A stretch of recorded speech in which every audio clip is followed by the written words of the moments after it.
2019 ke Pak Jokowi. Oh, bukan kebalik ya. Betul. Biasanya kan orang dari Pak Jokowi ke Pak Prabowo dulu, enggak gitu ya? Enggak. Betul, enggak. Ini ke Jokowi. Dan kemudian salah satunya ini dia yang berada di Karanganyar ini kalau tidak salah ya. Ini dimuat oleh Jawa Pos, judulnya adalah Faisal Assegaf jangan biarkan Jokowi sendirian. Apa yang dia katakan coba kita baca, saya buka linknya. Ini Ketua Progres 98 Faisal Assegaf menghadiri kegiatan yang diadakan oleh komunitas sahabat Jokowi atau KSJ di The Colomadu, Karanganyar, Jawa Tengah. 16 Maret ya. Pada kesempatan tersebut mantan alumni 212, jadi sebelumnya ini juga di 212, tapi cukup kenal juga dengan Habib Rizik begitu, tapi kemudian terjadi perpecahan begitu Mas Hersu ya. Faisal Assegaf menyampaikan orasi di hadapan para relawan. Dalam orasinya meminta agar seluruh pendukung tidak membiarkan Jokowi sendirian. Dia ini narasinya kuat kalau saya lihat ya Faisal ini. Dia mengatakan, saya ingin sampaikan jangan biarkan Pak Jokowi sendiri. Kalau warga Solo maupun warga negara membiarkan Jokowi sendiri, maka negara akan dikuasai kekuatan intoleran, radikalis, dan teroris. Itu yang dia katakan di hadapan relawan. Ini dulu yang sering kita protes loh, narasi seperti ini, narasi pembelahan ya, memberikan stigma kepada orang yang belum tentu terbukti yang seperti itu. Oh, karena pada waktu Habib Rizik dukung Pak Prabowo ya 2019 itu ya. Betul. Iya. Banyak para ulama yang mendukung Prabowo ketika itu ya Mas Yesus. Kita ingat ya. Terus kemudian juga Faisal melanjutkan, suasana kebersamaan yang tergambar saat kegiatan harus terus digalang dan dikembangkan. Tujuannya adalah untuk menyatukan kebersamaan sesama dengan bersama Jokowi, berarti ingin memenangkan Pancasila dan NKRI yang berwarna-warni.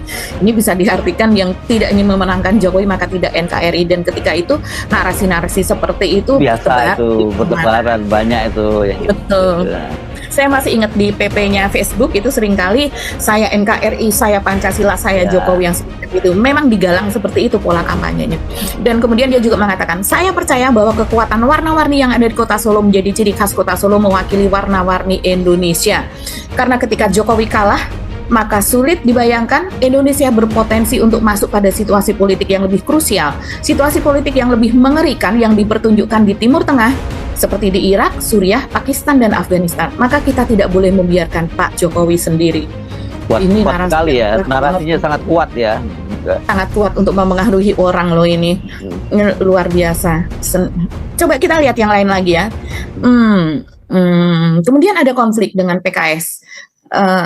Sempat berbalas begitu dengan Mardhani Alisera, salah seorang tokoh senior di PKS, yang dimana dia mempertanyakan latar belakang, saling mempertanyakan gitu.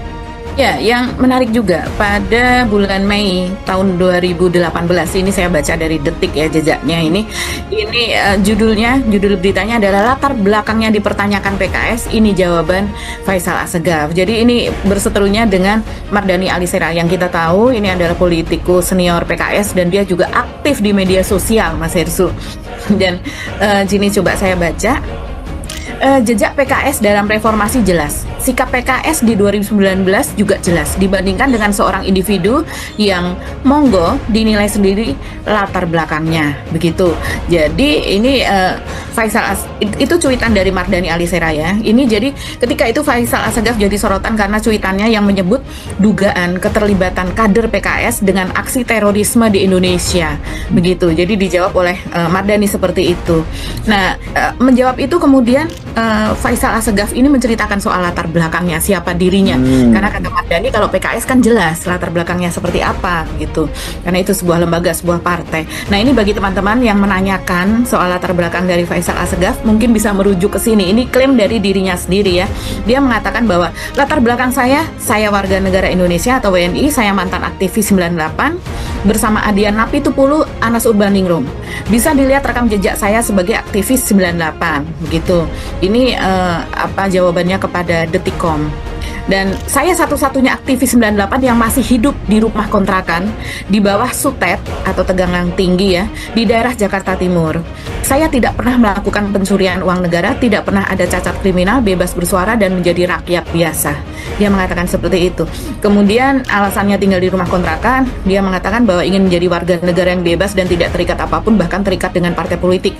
Ada beberapa partai politik besar mengajak saya bergabung, tapi saya memilih jadi rakyat biasa, tinggal di kontrakan, kerja bekerja sebagai wira swasta. Nah, ini menarik karena tadi yang kita dengar dari video Pak Taufik begitu, yang dia menanyakan pekerjaan Faisal Assegaf itu sebetulnya apa. Dia menyebut di sini wira swasta, tapi kita juga tidak tahu karena tidak dijelaskan wira swastanya itu apa. Dan kemudian dia juga mengatakan, selain itu dia mengatakan bahwa dirinya NU apa dan sebagainya. Pandangan politik saya Islam moderat, saya berasal dari rumpun keluarga NU, sepupu saya pernah menjadi ketua GP Ansor Muhammad Iqbal Assegaf.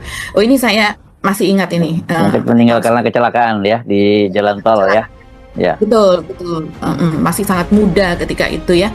Tapi tadi dia mengatakan tidak tertarik dengan partai politik, tapi Mas Hirsu masih ingat nggak Faisal Assegaf ini mendirikan partai politik belum lama ini? Iya. Saya ingat itu. Apa nama partai politiknya ya? Lupa saya, Mas Hirsu. Iya. Benar. Tapi kabar lebih lanjut nggak ada ya nama partai politiknya itu ya? Ya, saya cari nanti ya, saya berikan ke Mas Editor supaya diperlihatkan apa nama partai politiknya. Tapi memang kita tidak mendengar lebih lanjut setelah pendirian itu bagaimana kabarnya gitu ya, bagaimana gerakannya dan sebagainya. Nah, ini tadi kan dia mengatakan sebagai orang bermarga Assegaf gitu ya, bahkan sepupuan dengan seorang tokoh muda dari NU yang sudah wafat sekarang. Nah, tapi pada bulan Maret 2019 dia ini pernah juga dilaporkan, Mas Hirsu, dilaporkan seorang warga sipil bermarga Assegaf, sama-sama Assegaf, yaitu karena cuitan yang ditujukan kepada Anies Baswedan dengan membawa soal Arab dan membawa soal kemargaannya. Jadi kayaknya bukan marga mereka nih, istilahnya apa ya, bangsa nyebutnya kalau nggak salah ya. Ya pokoknya famnya lah ya, famnya Assegaf. Ya, lebih tepat fam ya. Nah, dan apa cuitannya? Ini lagi-lagi saya lihat di Detikcom, yaitu pada itu tadi tanggal 15 Maret 2019 ini beritanya ya. Dia mencuit seperti ini, Faisal. Ingat Bung, @Anies Baswedan, jadi dicolek ini Anies Baswedannya langsung. Ingat Bung, @Anies Baswedan, kita ini warga keturunan Arab. Tahu dirilah, jangan pernah menghidupkan kembali politik busuk primordialisme kakekmu di bumi NKRI. Jangan jadikan kantor Gubernur DKI Jakarta sebagai markas politik kaum intoleran HTI dan PKS. Goblok kamu, pengkhianat NKRI. Nih, kalau saya tulis seperti ini di ruang publik begitu. Iya, tapi kalau kakeknya Anies Baswedan kan baru saja dijadikan pahlawan juga ya, karena memang dia justru memang betul-betul berperan pejuang integrasi ya, yang disebut sebagai dia Partai Arab Indonesia kalau tidak ingat saya ya, dan disitulah mereka itu kemudian menjelaskan mengapa orang Arab di Indonesia itu bukan gitu, mereka dianggap pribumi juga. Karena sejarahnya ketika waktu itu orang-orang Arab, orang-orang Cina dan Timur Asing lainnya itu jadi warga negara kelas 2 ya setelah Belanda. Kemudian mereka dan orang Indonesia itu inlander. Nah, orang-orang Arab ini memilih untuk menjadi pribumi dan dengan konsekuensi dia sama dengan inlander. Jadi melepaskan hak istimewanya sebagai warga negara kelas 2 begitu kan. Beda dengan Cina dan lainnya yang tetap pilih mereka jadi Timur Asing. Dan itu pun mereka juga dimusuhi oleh banyak Arab lain yang tetap ingin mereka menjadi warga negara kelas 2 yang lebih istimewa dari Irlander. Jadi konteksnya menurut saya salah itu, ceritanya itu kalau dari situ sejarahnya. Iya, sangat salah. Apalagi kemudian kakek dari Anies ini kan, kalau saya masih ingat sejarahnya, saya pernah membaca, yaitu dia bersama Haji Agus Salim dan para pejuang lainnya datang ke Mesir begitu, dan di Mesir juga mereka ini dikuyok-kuyok begitu ya untuk mendapatkan sebuah surat pernyataan gitu yang menyatakan secara tertulis gitu secara de jure pengakuan dari Mesir terhadap kemerdekaan Indonesia. Dan ketika itu mereka dari situ mereka akan akan melanjutkan perjalanan ke Arab gitu, ke beberapa negara yang di Arab, sehingga Mesir ini kan masuknya Afrika, bahkan melakukan ke sana, tapi karena perjalanannya penuh dengan resiko begitu, jadi Abdul Rashid HR Baswedan ini kemudian diperintahkan oleh Agus Salim untuk kembali lebih dulu ke Indonesia untuk bertemu dengan Soekarno yang ketika itu berada di Yogyakarta, seingat saya begitu. Dan kemudian dipesankan bahwa surat itu lebih berharga dari nyawanya. Jadi dia boleh nggak sampai Jogja, boleh tidak sampai Indonesia, tapi surat yang dibawa pengakuan dari Mesir itu harus sampai ke Indonesia. Itu yang kemudian membuat dia berkeliling, pesawat juga waktu itu masih sulit, sebulan atau 2 bulan atau berapa lama di Singapura, kemudian kemudian akhirnya berhasil sampai ke Jogja, di mana pada waktu memasuki, kalau di sini sekarang imigrasi begitu ya, diletakkan surat itu di sepatunya yang sudah sobek-sobek, sudah jelek sehingga tidak akan diperiksa dan sebagainya. Silahkan membaca sendiri sejarahnya. Ya, oke. Balik lagi ke topiknya. Balik lagi. Kita juga ngomongin Anies loh ya. Kita nggak ngomongin Anies nih, tapi ternyata cuitannya banyak sekali yang ditujukan kepada Anies pada waktu banyak itu. Ya? Banyak sekali Mas Hersu, coba nih ya. Kemudian ketika itu seseorang bernama Fikri Assegaf itu kemudian membuat laporan ke polisi begitu, yang dia merasa tidak terwakili. Sesama warga Assegaf merasa tidak terwakili. Jadi ini dugaan kami. Jadi dia mencuit seperti ini, dia bawa nama Arab, Habaib, kemudian dia menyebarkan ujaran kebencian ini dengan menuduh Gubernur DKI ini memanfaatkan para Habaib ini. Ini kan unsur hate speech, jelas mengenai SARA. Dia sebut rasnya Arab, kemudian Habaib tadi, dan subjek yang dituju Gubernur Anies Baswedan, bla bla gitu ya. Pokoknya silakan cari lagi cari ini jejaknya. Yang lain lagi yang menarik juga Mas Hersu, ini ada sebuah media Riau24.com begitu ya, yang kemudian dia membuat kompilasi dari cuitan-cuitan Faisal Assegaf. Ini menarik, sebenarnya bukan menarik ya, ini dokumen lama atau baru ini? Ini lama, yang tahun 2019 semua ini Mas Hersu, 2018, 2019, ketika itu masih menjadi Jokower nih ceritanya. Dan kita lagi-lagi melihat narasinya dengan kata-kata yang sangat tajam gitu ya. Dia mengatakan seperti ini. Jadi dia menuding Anies jika sejak memimpin Jakarta banyak demo kaum radikal, HTI dan PKS, karena kita tahu ya Anies menjadi Gubernur DKI itu atas jasa Pak Prabowo juga gitu kan, didukung oleh Gerindra, sehingga ketika pada 2019 ini masih terbawa-bawa suasana 2017 di mana ada kemelut di DKI ya soal pemilihan Gubernur DKI, ada kubu Anies, ada kubu Ahok dan sebagainya. Dan kemudian Faisal Assegaf ini menuding Anies sejak memimpin Jakarta banyak demo kaum radikalis HTI dan PKS yang berkedok agama. Coba kita baca. Nanti dulu. Ini tadi ada sebut sebagai dia alumni 212. 212. Nah, tapi kemudian pecah. Oh, oke. Ya. Karena sesuatu hal. Alumni 212 kan kebanyakan kemudian menjadi pendukung Anies kan? Betul, banyak sekali menjadi pendukung Anies, kemudian pecah. Yang dia Faisal disebut sebagai mantan 212, kurang lebih begitu. Nah, cuitannya antara lain seperti ini Mas Hersu. Ini dirangkum oleh tadi oleh itu ya, Riau24.com. Setelah dipimpin Anies Baswedan, Jakarta makin marak demo-demo kaum radikalis HTI dan PKS berkedok agama. Dua elemen busuk tersebut terlihat sebagai mitra strategis Anies untuk bikin ibu kota negara mirip jahiliyah gurun pasir. Maksudnya apa ya? Tak heran bila Anies tidak peduli warga Jakarta hidup nyaman dan damai. Jadi dianggap nggak peduli warga Jakarta hidup nyaman dan damai atau tidak. Berikutnya, cuitan berikutnya. Seharusnya @Anies Baswedan, ini artinya muncul ya, ada notifikasi di Twitternya Anies karena ini disebutkan gitu. Jadi ada dia langsung colek ya istilahnya ya. Iya, nge-tag ya. Jadi setidaknya Anies kalau dia mau membaca ya dia akan membaca cuitan ini. Entah terserah dia mau bersikap, mau membalas atau tidak, menjawab atau tidak. Ini kata Faisal berikutnya. Seharusnya @Anies Baswedan tegaskan pada publik bahwa watak Arab jahiliyah sangat dikutuk Tuhan dan ditolak seluruh umat manusia. Jadi jangan dipraktekkan di NKRI.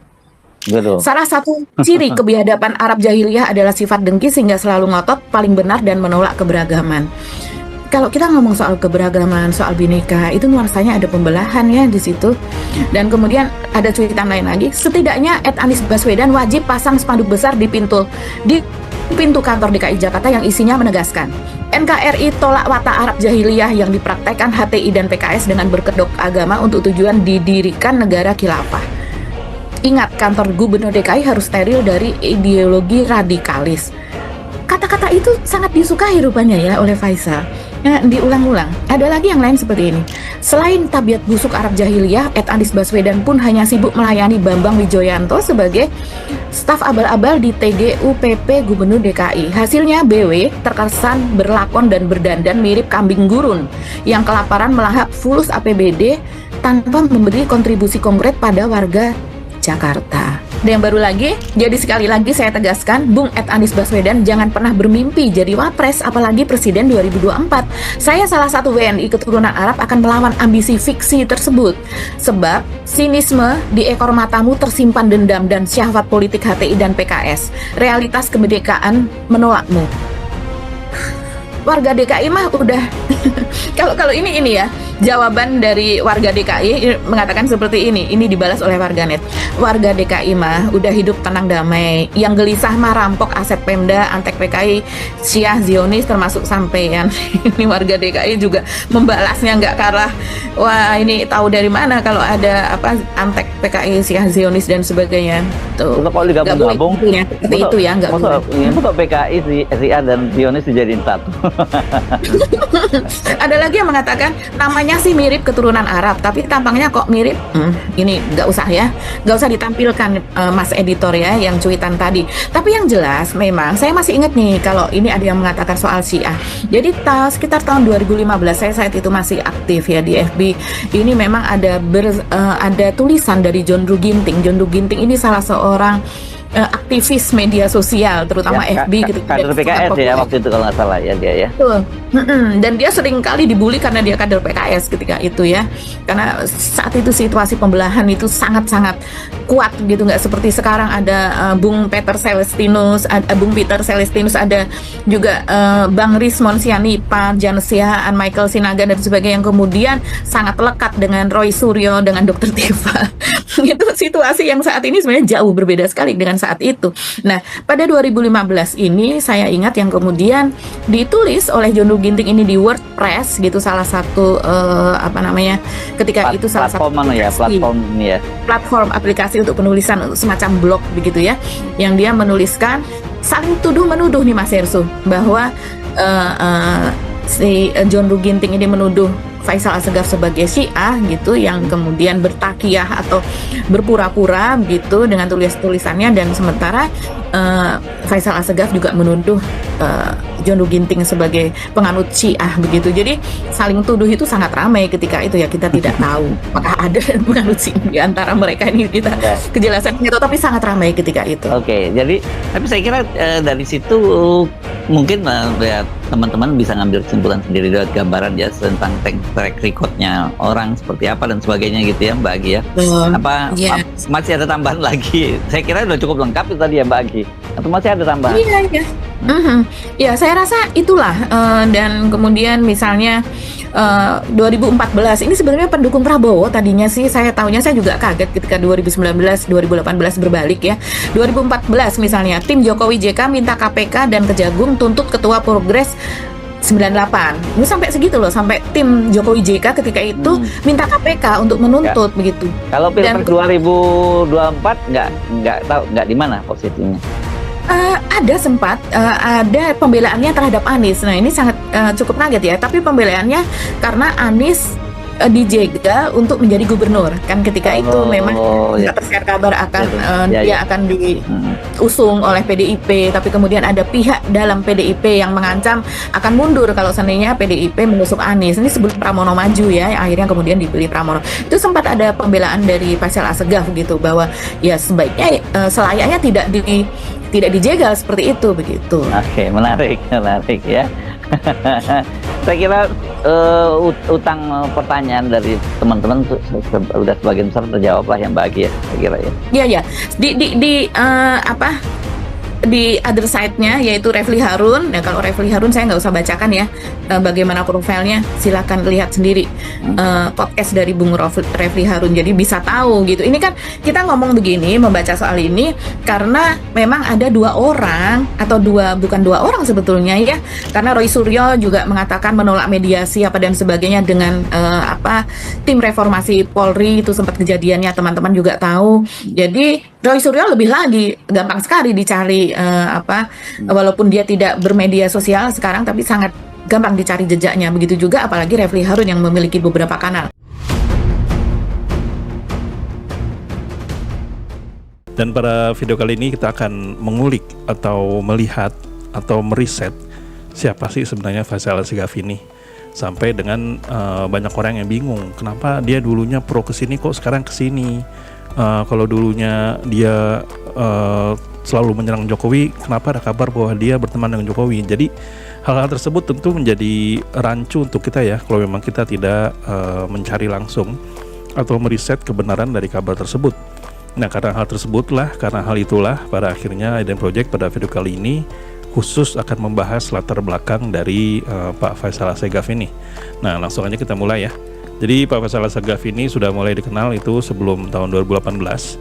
Yaitu dia dikenal sebagai aktivis 98 dan juga sebagai kritikus politik. Hal ini sempat ditulis oleh Republik Online. Dan juga dia juga sempat menulis di Kompasiana sekitar tahun 2010. Dan juga ia sempat mengaku sebagai salah satu pendiri Presidium Alumni 212. Dan juga sempat menjabat sebagai ketua di LSM Progress 98. Nah, pada tabloid Republika pada hari Ahad tanggal 18 Februari 2018 ada tulisan yang menyebut aktivis ini mengaku pendiri Presidium Alumni 212. Nah, jadi dia adalah Faisal Assegaf, salah seorang aktivis yang mengaku menjadi bagian pendiri Presidium Alumni 212. Faisal Assegaf selama ini memang dengan sebagai aktivis yang sering menyampaikan kritikan-kritikan melalui berbagai aksi demonstrasi ataupun melalui tulisan di media sosial. Ketua LSM Progress 98 ini bahkan kerap mempublikasikan tulisan dengan konten yang berpotensi menimbulkan adu domba. Nah, jadi udah dari dulu ya Pak Faisal Assegaf ini dikenal atau dinilai oleh banyak orang adalah salah satu sosok yang memang kerap berpotensi menimbulkan adu domba. Nah, menurut republika.co.id, Faisal juga pernah menjadi blogger Kompasiana pada 4 Januari 2010. Jadi pada awal April 2017 itu saya sendiri menginisiasi Presidium 212, ujar Faisal. Saat menjadi pembicara dalam diskusi bertema isu politik, kedatangan Habib Rizik dan potensi gaduh di tahun politik di Jakarta Selasa 17 Februari. Nah, pada tanggal 19 Februari 2018, dia dinonaktifkan dari Presidium Alumni 212. Jadi keterangannya Presidium Alumni 212 secara resmi menonaktifkan Faisal dari semua aktivitas Presidium 212. Alasannya, pernyataan Faisal dalam diskusi publik yang menyamakan Ahok lebih negarawan daripada Rizik Syihab. Nah, jadi aneh ya, sempat mendirikan Presidium Alumni 212, sedangkan Alumni 212 itu kan dibangun atas dasar untuk menekan pemerintah atau berdemonstrasi bahwa memang Ahok ini harus ditangkap dalam rangka pencemaran pelecehan agama yang nggak salah ya. Nah, sedangkan dia mengatakan Ahok lebih negarawan. Jadi aneh gitu. Terus pada tanggal 20 Februari pemecatan dari alumni 212. Liputan 6 menyebut Faisal dipecat dari kepengurusan Presidium 212 karena pernyataannya tentang Ahok versus Rizik. Jadi sampai sini aja kita bingung nih. Jadi Bung Faisal ini pro Ahok apa pro Rizik Syihab? Karena kalau misalnya dia pendiri, ya seharusnya dia pro Rizik Syihab. Tapi di sini dia mengatakan bahwa Ahok lebih negarawan dari Rizik Syihab, dari Habib Rizik gitu loh. Nah, terus juga pada tanggal 17 Maret 2019 ini mulai nih Pak Faisal Assegaf mulai dekat dengan Jokowi. Jadi ada tulisan jangan biarkan Jokowi sendirian. Jadi jawapas.com menulis Ketua Progres 98 Faisal Assegaf menghadiri kegiatan yang diadakan oleh komunitas sahabat Jokowi di Karanganyar, Jawa Tengah, Sabtu 16 Maret. Dia menyampaikan, saya ingin sampaikan jangan biarkan Pak Jokowi sendiri. Kalau warga Solo maupun warga negara membiarkan Jokowi sendiri, maka negara akan dikuasai kekuatan intoleran, radikalis, dan teroris. Jadi Maret ini bisa dikatakan ya ini bertepatan kurang lebih 1 bulan sebelum Pilpres ya pada tahun 2019. Karena tentu kita tahu pada 2019 itu Pak Jokowi itu berpasangan dengan Ma'ruf Amin, sedangkan lawannya itu Pak Prabowo dengan Sandiaga Uno. Nah, jadi dari sini kita sudah mengetahui kalau tahun 2019 Faisal Assegaf ini pro ke Jokowi dan melawan Prabowo Subianto.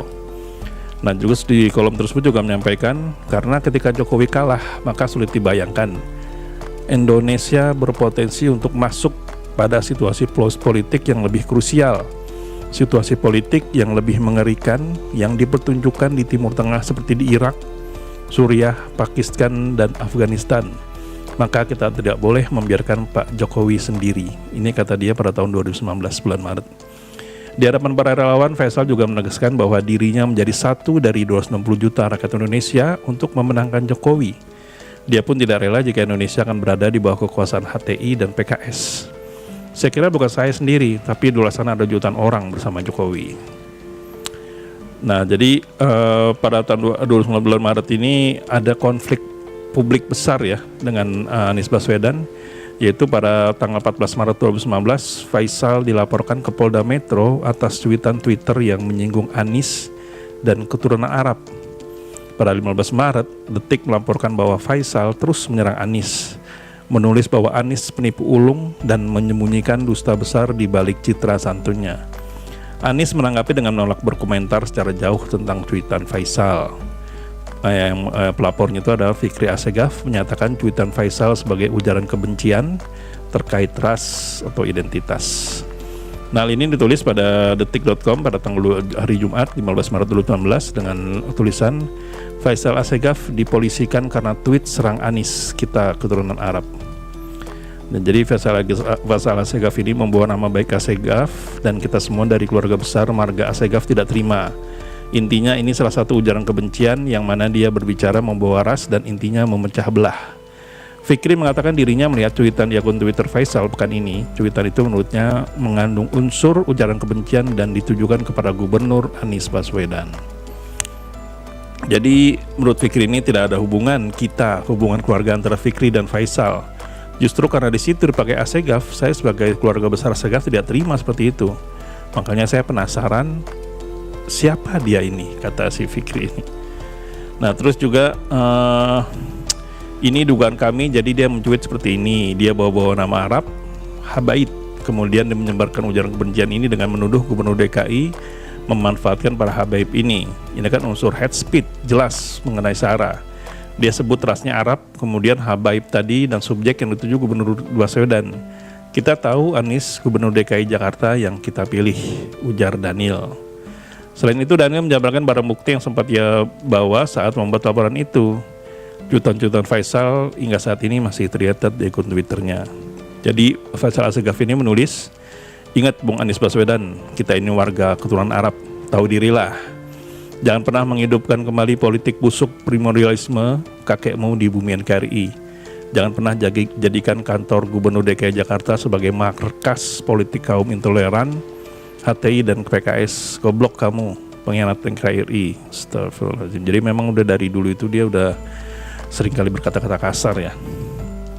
Terus juga pada tahun 2021 dia sempat mengkritik terhadap NU atau perilaku aktivis. Menurut analis dari Lead.co, Faisal dipandang pelin-pelan dalam beberapa posisi politik. Ia pernah menyatakan dukungan tertentu, namun kemudian mengkritik tokoh agama atau NU besar. Jadi pada tahun 2022 tanggal 8 November adanya pelaporan oleh LBH GP Ansor. LPGP Ansor melaporkan Faisal ke Barreskrim atas tuduhan pencemaran nama terhadap Ketua Umum PBNU Yahya Kholistakuf atau Gus Yahya.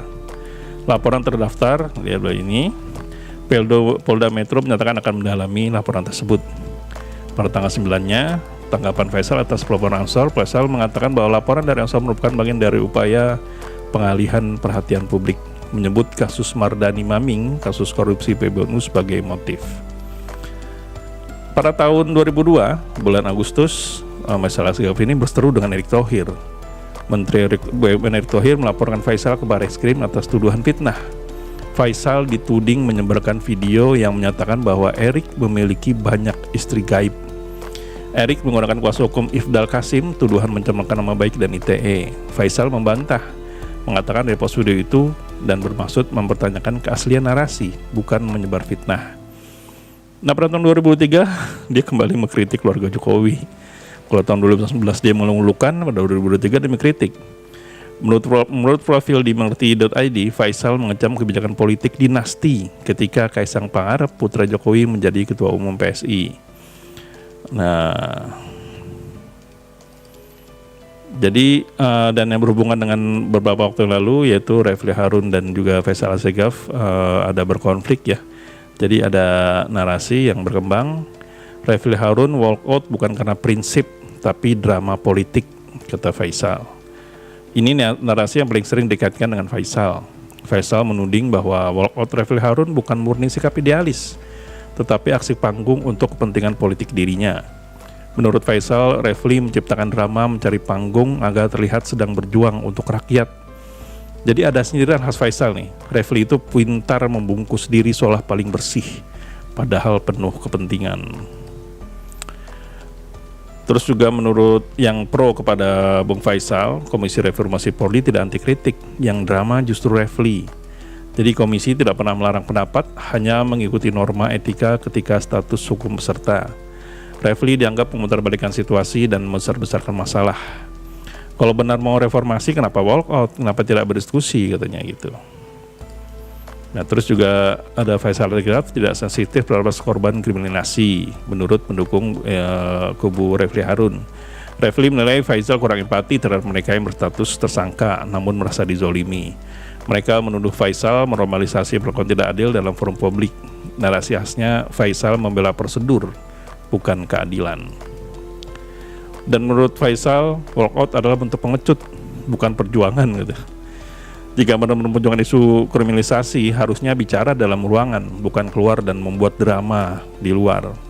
Dia menyindir di beberapa akun, ahli hukum kok lari dari forum, apa yang ditakutkan?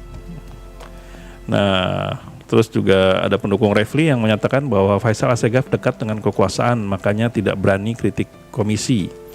Faisal dianggap lebih dekat dengan elit hukum dan politik, karena itu mereka menilai Faisal tidak mau menentang kebijakan komisi, meskipun terasa tidak adil. Refli berani hadapi ketidakadilan, Faisal justru membela struktur.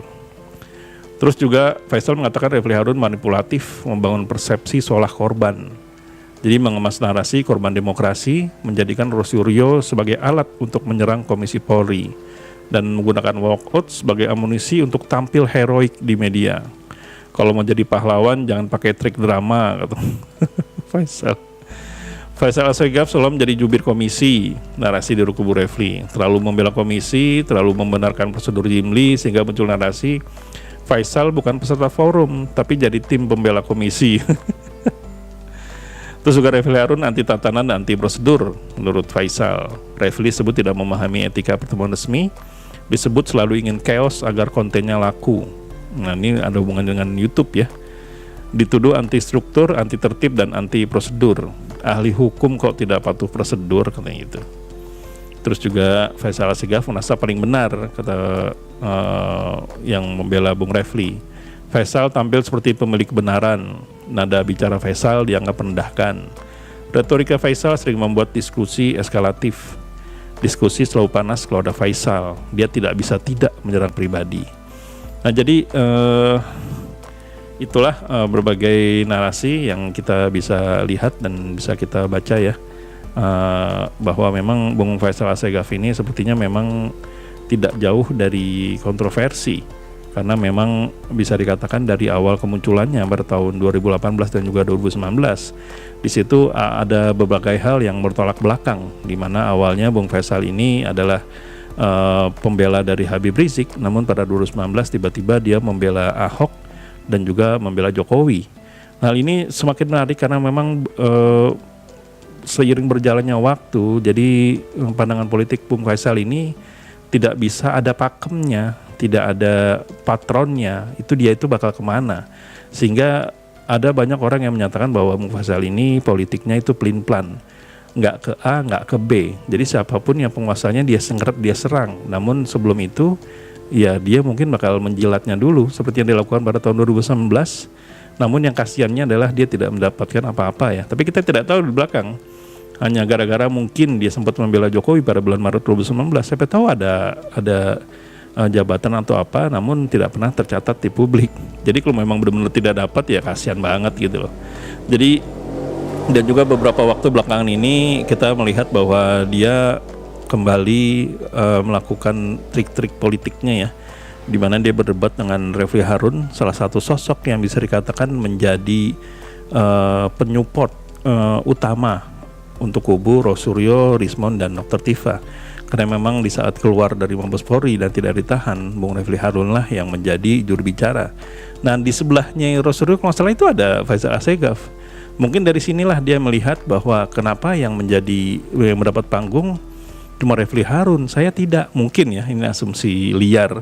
Sehingga mungkin pada saat itu ada sedikit dendam dan ingin menjadi sosok yang diketahui atau disorot oleh publik lebih banyak lagi, sehingga bisa dikatakan hal inilah yang membuat ada iri ya, ada dengki yang pada saat akhirnya hal itu ditumpahkan pada saat bertemu dengan Refli Harun. Namun tentu kita tidak bisa menjustifikasi bahwa itu adalah kebenaran yang nyata. Itu hanyalah asumsi dan persepsi dari publik. Nah, jadi menurut teman-teman gimana nih? Faisal Assegaf ini bagusnya ditemenin atau justru dijauhin? Karena memang bisa dikatakan ya cukup agak riskan juga ya kalau beliau mungkin dipilih atau ditunjuk untuk masuk ke dalam satu lingkaran yang memang penting atau A1 lah. Dan tentu ini sangat mengerikan ya bila memang Faisal Assegaf tiba-tiba dia memberikan narasi-narasi yang menjunjung Rosuryo dan tiba-tiba dia masuk ke dalam lingkungan Rosuryo dan mengetahui bagaimana strategi politik dari Rosuryo ke depannya, dan bisa saja dia akan langsung membocorkan hal ini kepada kubu seberang. Ya, kita tidak tahu karena memang yang kita kenal Faisal Assegaf ini tidak punya patron, tidak punya pandangan politik yang jelas. Kadang di satu sisi mengelu-elukan Jokowi, mengelu-elukan Ahok, namun di sisi lain dia menjadi salah satu inisiator ya katanya ya dari 212 tersebut. Ya, jadi ya semoga semakin terang lah dan teman-teman jadi tahu siapa itu Faisal Assegaf ya. Jadi sampai di sini Wadain Project, belum kami ada salah kata, kalau salah data kami mohon maaf. Wabillahi taufiq wal hidayah. Wassalamualaikum warahmatullahi wabarakatuh.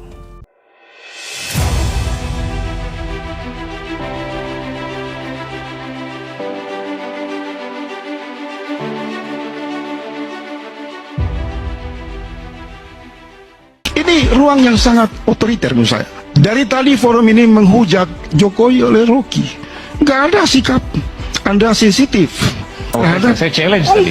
Saya challenge tadi. Sudah habis waktu ya, mohon maaf. Silakan Bu Ada Res. satu nama saya sebutkan. Saya konsisten untuk siapa yang tidak memiliki data dan fakta maka Tidak bisa, Anda tidak fair. cukup. Saya terima kasih. Iya kan? Anda tidak fair. Anda pajang Persepsi saya di Anda. sini. Silakan Anda persepsi pajang Anda. saya di sini. Anda Saya masukkan berikan semua. kesempatan pada Anda. Silakan. Loh, sebentar dulu saya luruskan dulu soal. Saya host di sini.